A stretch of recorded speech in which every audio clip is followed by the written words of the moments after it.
দুজন ব্যক্তির ঘটনা পড়লাম। একজন ব্যক্তি প্রচন্ড রকম আবেদ, প্রচুর ইবাদত করে।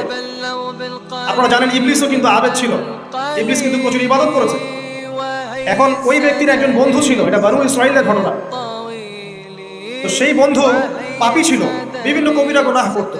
আর এই আবেদ ব্যক্তি বারবার তাকে নসিহত করতো, গোনা ছেড়ে দাও, তুমি পাপ করছো, গোনা ছেড়ে দাও।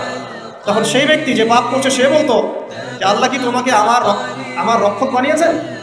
আল্লাহ কি তোমাকে আমার উপর দারোগা বানিয়েছেন? আমাকে আল্লাহর হাতে ছেড়ে দাও, আমাকে নসিহত করতে শোনা।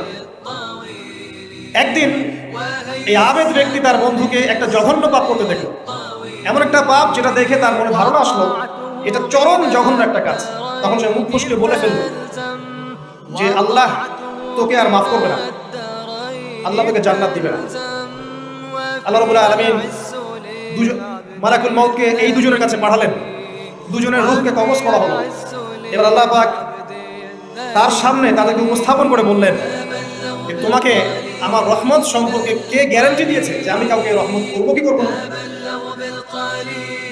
যাও, আমি তোমাকে জাহান্নামে পাঠালাম, ওই ব্যক্তি যে আমার রহমত প্রত্যাশা করেছে আমি তাকে জান্নাত দিয়ে দেব।